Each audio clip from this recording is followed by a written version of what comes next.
कहानी की शुरुआत एक लाल रंग की चमकती कार से होती है जो एक बहुत बड़े बैंक के मेन गेट के ठीक सामने आकर रुकती है। स्टीयरिंग व्हील पर हाथ जमाए हुए हम इस फिल्म के मेन कैरेक्टर बेबी को देखते हैं जो आज एक बहुत बड़े मिशन को अंजाम देने वाला है। लेकिन इस साहसी काम में बेबी अकेला नहीं है। कार की पिछली सीट पर 3 और खतरनाक लोग बैठे हैं। इनमें एक का नाम बडी है और उसके ठीक पास उसकी पत्नी मोनिका बैठी है। टीम का चौथा सदस्य ग्रिफ है जो स्वभाव से काफी चिड़चिड़ा है। प्लान के मुताबिक तीनों साथी अपने चेहरों पर मास्क लगाते हैं और हथियारों के साथ बैंक के भीतर टूट पड़ते हैं। बाहर कार में बैठा बेबी बड़ी बेसब्री से उन तीनों की वापसी का इंतजार कर रहा है। बैंक के अंदर वे तीनों वहां मौजूद मासूम लोगों को बंधक बना लेते हैं और कुछ ही मिनटों में तिजोरी साफ करके भागते हुए वापस कार में सवार हो जाते हैं। लेकिन जैसे ही वे भागने की कोशिश करते हैं, अचानक सामने से पुलिस की गाड़ियां उनका रास्ता रोक लेती हैं। लेकिन बेबी अपनी समझदारी दिखाता है। वह गाड़ी को आगे ले जाने के बजाय बिजली की गति से पीछे की ओर मोड़ देता है और एक तंग गली के रास्ते निकल पड़ता है। बेबी को पहले से पता था कि आगे पुलिस ने घेरा डाल रखा है। अब शुरू होता है सड़क पर तेज रफ्तार का असली रोमांच। पुलिस की कई गाड़ियां सायरन बजाते हुए उनके पीछे लग जाती हैं, लेकिन बेबी अपना कमाल का हुनर दिखाते हुए तंग रास्तों पर कार को ऐसे घुमाता है कि पुलिस के अफसर हैरान रह जाते हैं। जब वे हाईवे पर पहुंचते हैं तो आसमान में एक पुलिस का हेलीकॉप्टर भी उन पर नजर रखने लगता है। अब घेरा और भी सख्त हो चुका था। तभी बेबी एक मास्टर प्लान चलता है। वह अपनी कार को बिल्कुल वैसी ही दिखने वाली 2 अन्य लाल कारों के बीच ले आता है। पुलिस कंफ्यूज हो जाती है और इसी चकमे का फायदा उठाकर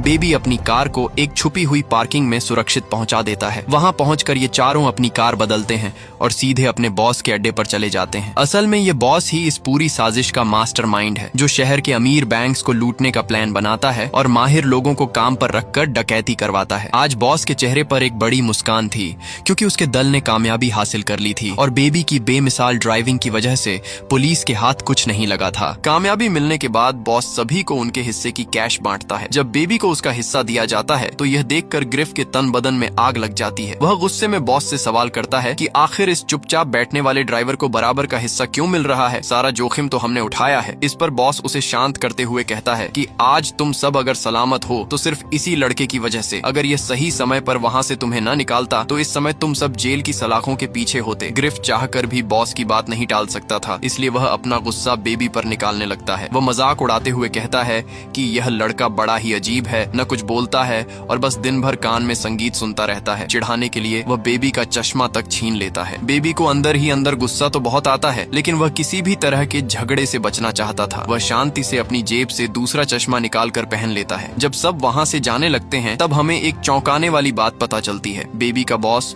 उससे उसके हिस्से के सारे पैसे वापस ले लेता है। दरअसल बेबी के ऊपर अपने बॉस का बहुत बड़ा कर्ज है जिसे चुकाने के लिए वह हर काम के बाद अपना सारा हिस्सा उसे दे देता है। अंत में बॉस उसे यकीन दिलाता है कि अब तुम्हें मेरे लिए बस एक और बड़ी लूट को अंजाम देना होगा जिसके बाद तुम पूरी तरह आजाद हो जाओगे। इसके बाद बॉस उसे कुछ खर्च के पैसे देकर वहाँ से चला जाता है। इधर बेबी अपने घर वापस आ जाता है। वह सावधानी से अपनी उस छुपी हुई जगह पर पहुँचता है जहाँ उसने पहले से ही पैसों का बड़ा हिस्सा छिपा रखा था और आज की मिली रकम को भी वहीं सुरक्षित कर देता है। यहाँ हमें बेबी की जिंदगी का एक भावुक पहलू पता चलता है। बेबी दुनिया में बिल्कुल अकेला है। जब वह बहुत छोटा था तभी एक भयानक सड़क हादसे में उसके माँ बाप उसे छोड़कर चले गए थे। इसी अकेलेपन के कारण उसने ब्रैंडन नाम के एक शख्स को अपना सहारा बनाया है। ब्रैंडन शारीरिक रूप से अपाहिज है और सुन भी नहीं सकता, लेकिन बेबी उसे अपने पिता के जैसा मानता है और पूरी लगन से उसकी देखभाल करता है। बेबी के पास एक पुराना टेप रिकॉर्डर भी है। उसकी एक अजीब आदत है, वह जहाँ भी जाता है चुपके से लोगों की बातें रिकॉर्ड कर लेता है और घर आकर उन आवाजों को म्यूजिक की धुनों में बदल देता है। आज भी उसने अपने बॉस की आवाज को रिकॉर्ड किया है और उस पर एक नई धुन तैयार कर रहा है। अपने खाली वक्त में बेबी एक छोटे से कैफे में जाता है। यहाँ अक्सर आने का उसका एक खास कारण है। उसे वहाँ काम करने वाली डिब्रा नाम की लड़की बहुत पसंद है। उन दोनों के बीच एक अनकहा रिश्ता है। जब भी बेबी वहाँ पहुँचता है डिब्रा के चेहरे पर एक प्यारी सी मुस्कान आ जाती है। इसी तरह वक्त बीतता रहता है, लेकिन एक सुबह बेबी के पास उसके बॉस का मैसेज आता है जो उसे एक नए और बड़े मिशन के लिए तैयार रहने को कहता है। अगले दिन जब बेबी बॉस के ठिकाने पर पहुँचता है तो उसकी मुलाकात एक नई टीम से होती है। इस टीम में बैट्स नाम का एक जिद्दी आदमी है। उसके साथ जेडी और एक और साथी भी है। मिशन की शुरुआत में ही बैट्स और उसके साथी बेबी के कपड़ों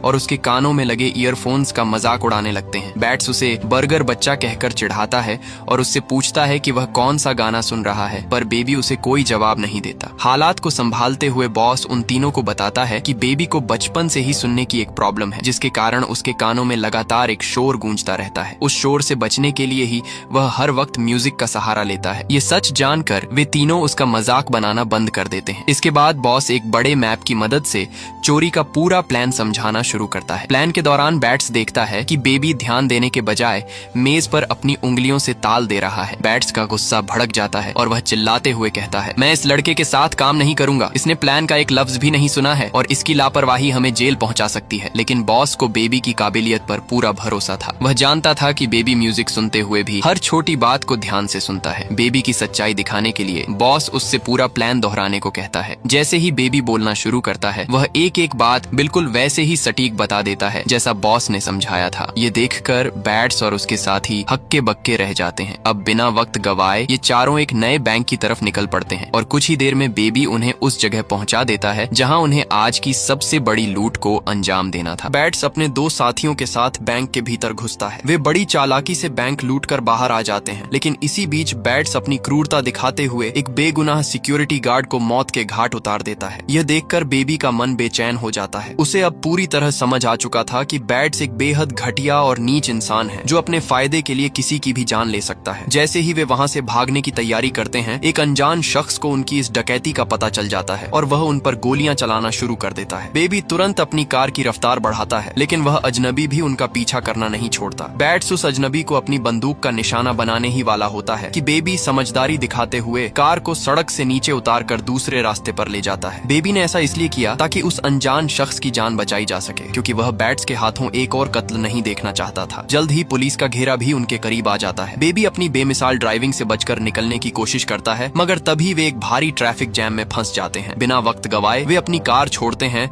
और आगे जाकर एक औरत से दूसरी कार छीनकर वहां से निकल जाते हैं। सुरक्षा के लिए वे दो दो की जोड़ी में अलग अलग गाड़ियों में सवार होते हैं और आखिरकार अपने बॉस के छुपे ठिकाने पर पहुंचते हैं। वहां पहुंचकर बेबी सभी के लिए कॉफी का इंतजाम करता है। इस मिशन में 4 लोग शामिल थे, इसलिए बेबी 4 कप लेकर आता है, लेकिन वहां पहुंचने पर वह देखता है कि उनका वह चीनी साथी कहीं दिखाई नहीं दे रहा। बेबी के पूछने पर बैट्स बड़ी बेरहमी से जवाब देता है कि उसने रास्ते में अपनी बंदूक गिरा दी थी, जिससे हम सबकी जान खतरे में आ सकती थी, इसलिए मैंने उसे खत्म कर दिया। यह सुनकर बेबी का गुस्सा 7वें आसमान पर पहुंच जाता है, लेकिन चूंकि यह उसका आखिरी मिशन था, वह खुद को शांत रखता है। बॉस सभी के बीच पैसों की बराबर बंटवारा करता है। हर बार की तरह बॉस बेबी का सारा हिस्सा अपने पास रख लेता है और कर्ज पूरा होने की खुशी में उसे बस एक गड्डी देता है। बॉस कहता है, आज से तुम आजाद हो, लेकिन जाने से पहले मेरा एक आखिरी काम कर दो। वह कार की पिछली डिक्की खोलता है, जिसमें उसी चीनी साथी की लाश रखी होती है। बॉस का हुक्म मानकर बेबी उस गाड़ी को एक स्क्रैप यार्ड में ले जाता है और वहां उस कार को पूरी तरह नष्ट कर देता है, जिससे उस इंसान का कोई निशान नहीं बचता। अब बेबी पूरी तरह से आजाद था। वह सीधे डीब्रा के पास पहुंचता है और उसे साथ घूमने की बात करता है, जिसे डीब्रा खुशी खुशी मान लेती है। धीरे धीरे दोनों का प्यार और भी गहरा होने लगता है। एक दिन जब डीब्रा उसके काम के बारे में पूछती है, तो बेबी बताता है कि उसने गाड़ी चलाने का वह पुराना काम छोड़ दिया है और अब वह नई नौकरी की तलाश में है। जल्द ही बेबी एक डिलीवरी बॉय के रूप में काम करने लगता है। बेबी अपनी इस नई और सादी जिंदगी से बहुत खुश था। वह दिन भर अपना काम करता और शाम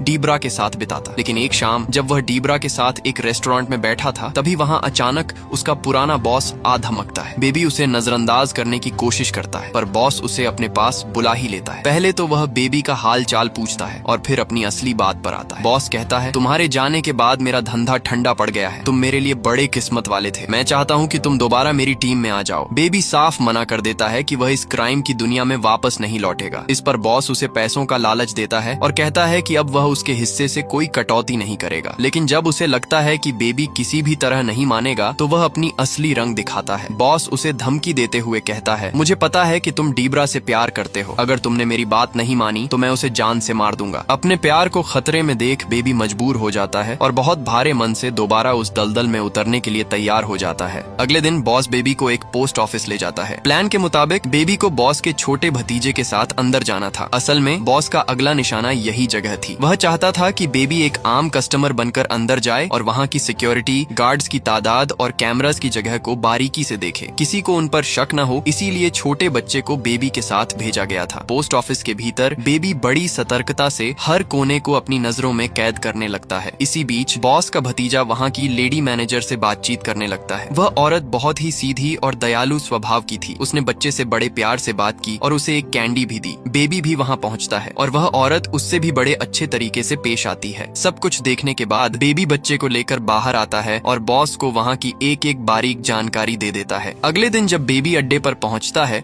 तो वह देखता है कि इस बार बॉस ने पुराने साथियों बैट्स, बडी और मोनिका को दोबारा काम पर बुलाया है। बॉस उन्हें समझाता है कि इस पोस्ट ऑफिस में बेशुमार पैसा है जिसे किसी भी हाल में हासिल करना है, लेकिन वहाँ की सिक्योरिटी बहुत कड़ी है और मालिक ने पैसों की हिफाजत के लिए खास गार्ड्स रखे हैं। इस मुश्किल काम के लिए उन्हें मजबूत वेपन्स की जरूरत थी, जिसके लिए बॉस उन्हें एक छुपे हुए वेपन्स डीलर के पास भेजता है। रास्ते में बैट्स कुछ सामान लेने के लिए एक सुपरमार्केट में रुकता है, जहाँ वह अपनी क्रूरता दिखाते हुए बिना किसी वजह दुकानदार का कत्ल कर देता है। ये देखकर बेबी को बहुत शर्म और गुस्सा आता है। उसे बैट्स की यह हिंसक आदत बिल्कुल भी पसंद नहीं थी। कुछ देर बाद वे वेपन्स डीलर के पास पहुंचते हैं। डीलर उन्हें हथियार दिखा ही रहा होता है कि बैट्स अचानक उसे गोली मार देता है। देखते ही देखते दोनों गुटों के बीच जबरदस्त गोलीबारी शुरू हो जाती है। आखिरकार बडी और मोनिका के साथ मिलकर बैट्स वहाँ मौजूद सभी लोगों को खत्म कर देता है। बडी और मोनिका गुस्से में बैट्स से इस कत्ल की वजह पूछते हैं, जिस पर बैट्स दलील देता है कि उस डीलर के साथ एक अंडरकवर पुलिस ऑफिसर भी था और अगर वह उन्हें न मारता तो वे सब पकड़े जाते। वहाँ से लौटते वक्त बैट्स की नजर उसी कैफे पर पड़ती है जहाँ डीबरा काम करती थी। वह बेबी को गाड़ी रोकने का हुक्म देता है। बेबी डर जाता है कि कहीं बैट्स डीबरा को नुकसान न पहुँचाए, इसलिए वह मना करता है, लेकिन बैट्स उसे मजबूर कर देता है। वे चारों अंदर जाते हैं और डीबरा उनका ऑर्डर लेने आती है। बेबी की धड़कनें तेज थीं। वह डीबरा की तरफ एक बार भी नहीं देखता ताकि किसी को उनके रिश्ते की भनक न पड़े। डिबरा भी बेबी की हालत समझ जाती है और नॉर्मल तरीके से पेश आती है। खाने के बाद जब डिबरा बिल लेकर आती है तो बैट्स उग्र हो जाता है और उसे डराने के लिए अपनी बंदूक निकालने लगता है। बेबी तुरंत बैट्स का हाथ थाम लेता है और खुद बिल चुका देता है। डिबरा जब बिल उठाती है तो उसे उस पर बेबी का एक छुपा हुआ मैसेज मिलता है, जिसमें लिखा था, मैं रात 2 बजे आऊंगा, मेरा इंतजार करना। जब वे वापस बॉस के पास पहुंचते हैं तो बॉस उन पर आगाबूला हो जाता है। वह कहता है, तुमने उस डीलर को क्यों मारा? वह पुलिस ऑफिसर मेरा अपना खबरी था। अब पुलिस हरकत में आ चुकी है और तुम सबको ढूंढ रही है। हालात की गंभीरता देखते हुए बॉस डकैती का प्लान कैंसिल करने का फैसला लेता है, क्योंकि वह खुद जेल नहीं जाना चाहता था। लेकिन बैट्स आड़ जाता है कि चाहे जो हो जाए वह यह लूट जरूर करेगा। बडी और मोनिका भी उसका साथ देते हैं। आखिर में बॉस बेबी से उसकी राय पूछता है। बेबी कुछ पल सोचता है और फिर हाँ कर देता है। उसके दिमाग में बस एक ही ख्याल था, यह आखिरी डकैती होगी, जिसके बाद वह डीबरा को लेकर इस देश से बहुत दूर चला जाएगा। बॉस उन्हें आखिरी चेतावनी देता है कि इस रास्ते में जान का खतरा है, पर वे चारों अपने फैसले पर अड़े थे। जैसे ही रात का सन्नाटा गहराता है और सब सो जाते हैं, बेबी इस मौके का फायदा उठाकर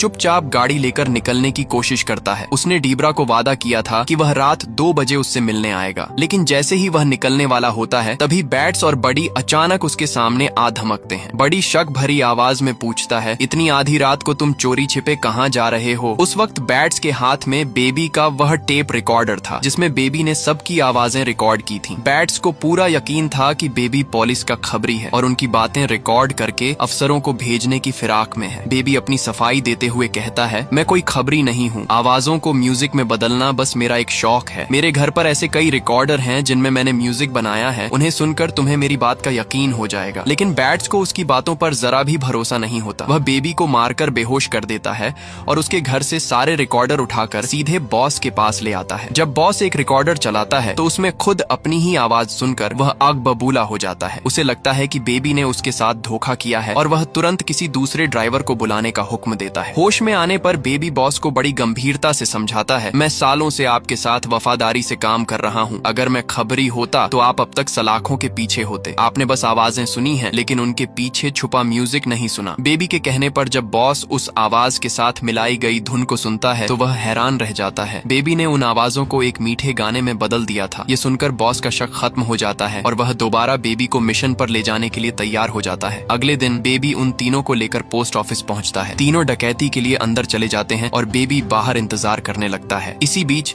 बेबी की नजर उसी दयालु लेडी मैनेजर पर पड़ती है जिसने पोस्ट ऑफिस में उससे बहुत अच्छे तरीके से बात की थी। बेबी नहीं चाहता था कि उस भली औरत को कोई नुकसान हो, इसलिए वह इशारों में उसे अंदर जाने से मना कर देता है। वह औरत हालात समझ जाती है और वहाँ से हटकर तुरंत एक पुलिस ऑफिसर को खबर कर देती है। जैसे ही बडी, मोनिका और बैट्स पैसे लेकर बाहर आते हैं, सामने पुलिस ऑफिसर को देखकर बैट्स बिना सोचे समझे उसे गोली मार देता है। वे तीनों भागकर कार में बैठते हैं और बेबी को पूरी रफ्तार से गाड़ी चलाने को कहते हैं। लेकिन आज बेबी ने कुछ और ही ठान लिया था। बैट्स जैसे क्रूर और नीच इंसान को सबक सिखाने का वक्त आ चुका था। बैट्स जब चिल्लाते हुए बेबी को हुक्म देता है तो बेबी उसकी बातों को अनसुना कर देता है। गुस्से में आकर बैट्स अपनी बंदूक की मुठ से बेबी के चेहरे पर जोरदार वार करता है। इस चोट के बाद बेबी अपना आपा खो देता है। वह अचानक गाड़ी की रफ्तार को हद से ज्यादा बढ़ा देता है और सीधे सामने खड़े एक ऐसे ट्रक से टकरा देता है जिसमें लोहे की नुकीली रॉड्स लदी हुई थी। टक्कर इतनी जबरदस्त थी कि वे नुकीली रॉड्स ट्रक से निकलकर सीधे बैट्स के जिस्म के आर पार हो जाती हैं, जिससे उसकी फौरन मौत हो जाती है। दरअसल बेबी की यही छुपी हुई योजना थी कि वह इस मिशन के बहाने इन सभी मुजरिमों का काम तमाम कर देगा। वह जानता था कि जब तक ये मुजरिम जिंदा हैं, वह डीब्रा के साथ कभी भी चैन की और खुशहाल जिंदगी नहीं बिता पाएगा। पोस्ट ऑफिस के बाहर अचानक पुलिस का घेरा सख्त हो जाता है। पुलिस को देखते ही बेबी, बडी और मोनिका वहाँ से भागने की कोशिश करते हैं। बडी और मोनिका पुलिस पर अंधाधुंध गोलियां बरसाते हैं और एक गाड़ी छीनकर भागने लगते हैं। लेकिन जैसे ही वे निकलने वाले होते हैं, बेबी पीछे से अपनी कार उनकी गाड़ी में जोर से मार देता है। बेबी का मकसद साफ था। वह चाहता था कि ये दोनों भाग न सकें और कानून के शिकंजे में आ जाएं। इस अफरा तफरी के बीच पुलिस की एक गोली मोनिका को लग जाती है और वहीं उसकी मौत हो जाती है। अपनी पत्नी को खोने के बाद बडी का गुस्सा हद से ज्यादा बढ़ जाता है। वह चिल्लाते हुए बेबी से कहता है, तुम्हारी वजह से मेरी मोनिका गई है, अब मैं तुम्हें जीवित नहीं छोड़ूंगा। वह बेबी पर गोलियां चलाने लगता है, लेकिन बेबी किसी तरह खुद को बचाते हुए वहाँ से निकलने में कामयाब होता है। वह एक बुजुर्ग औरत से माफी मांगते हुए उसकी गाड़ी लेता है और सीधे अपने घर पहुँचता है। वहाँ से वह सारा जमा किया हुआ पैसा उठाता है और ब्रैंडन को सौंपकर उसे एक सेफ ओल्ड एज होम के बाहर छोड़ देता है। अब वह डीब्रा को लेने उसके कैफे पहुँचता है, पर वहाँ पहले से ही बडी उसका इंतजार कर रहा था। बडी डीब्रा को मारकर अपनी पत्नी की मौत का बदला लेना चाहता था। बेबी बडी को अपनी बातों के जाल में उलझाता है और मौका मिलते ही उसे गोली मारकर घायल कर देता है। इसके बाद बेबी और डीब्रा दो लड़कों से गाड़ी लेकर सीधे अपने बॉस के ठिकाने पर पहुंचते हैं। बेबी वहां अपनी उन सभी कैसेट्स की मांग करता है जिनमें उसकी जिंदगी के खूबसूरत पल दर्ज थे। बॉस पहले तो मना करता है, लेकिन डीब्रा को देखकर वह समझ जाता है कि बेबी अब एक नई और अच्छी जिंदगी शुरू करना चाहता है। वह उसे सारी कैसेट्स और पैसों का एक बैग देकर चेतावनी देता है कि उसे फौरन यह देश छोड़कर जाना होगा, वरना पुलिस उसे पकड़ लेगी। जैसे ही वे तीनों लिफ्ट से नीचे उतरते हैं, सामने उस वेपन्स डीलर के 3 साथी बंदूकें लिए खड़े होते हैं जिन्हें बैट्स ने मारा था। वे बदला लेने के लिए गोलियां चलाने लगते हैं। बॉस खुद को खतरे में डालकर बेबी और डीब्रा को सुरक्षित भागने के लिए कहता है और अकेले ही उनसे भिड़ जाता है। इसी बीच बडी भी पुलिस की गाड़ी में वहां आ पहुंचता है और नफरत में अंधा होकर अपने ही बॉस का काम तमाम कर देता है। अब बडी बेबी के पीछे पड़ जाता है। बेबी अपनी कार से बडी की गाड़ी को ऐसी जोरदार टक्कर मारता है कि उसकी कार बिल्डिंग की छत से नीचे लटक जाती है। बडी गाड़ी गिरने से पहले ही बाहर निकल आता है और बेबी को पकड़कर उसके कान के पास गोली चला देता है। बडी जानता था कि बेबी को सुनने की गंभीर प्रॉब्लम है। उस असहनीय शोर और दर्द से बेबी बेहाल होकर नीचे गिर जाता है। जैसे ही बडी उसे मारने के लिए हाथ उठाता है, डीब्रा पीछे से एक भारी रॉड से उस पर वार कर देती है। बडी का बैलेंस बिगड़ता है और वह बिल्डिंग से नीचे गिरकर मर जाता है। इस लड़ाई में बेबी बुरी तरह लहूलुहान और बेहोश हो जाता है। डीब्रा उसे लेकर वहां से निकल पड़ती है। जब सुबह बेबी को होश आता है तो डीब्रा देखती है कि सामने कई पुलिस ऑफिसर्स खड़े हैं। वह वहां से भागने की सोचती है, लेकिन बेबी उसे रोक देता है। वह कहता है, अब भागने का नहीं बल्कि अपने किए का हिसाब देने का वक्त है। बेबी खुद को पुलिस के हवाले कर देता है। कोर्ट में ब्रैंडन, डीब्रा और वह पोस्ट ऑफिस की लेडी मैनेजर बेबी के हक में गवाही देते हैं। वे बताते हैं कि कैसे बेबी ने उनकी मदद की और जान बचाई। उनकी बातें सुनकर जज बेबी को 5 साल की जेल की सजा सुनाते हैं। 5 साल बाद हम बेबी को जेल की सलाखों से बाहर आते देखते हैं। सामने डीब्रा उसका इंतजार कर रही होती है। दोनों एक दूसरे को गले लगाते हैं और इसी खूबसूरत अंत के साथ ये कहानी पूरी होती है। तो ये थी आज की हमारी पूरी कहानी। उम्मीद है पसंद आई होगी। ऐसी ही और मजेदार वीडियोस देखने के लिए ज़ोरिक्स मूवीज को सब्सक्राइब जरूर कर लेना और स्क्रीन पर जो वीडियो दिख रही है वो भी काफी मजेदार है। क्लिक करो और एंजॉय करो।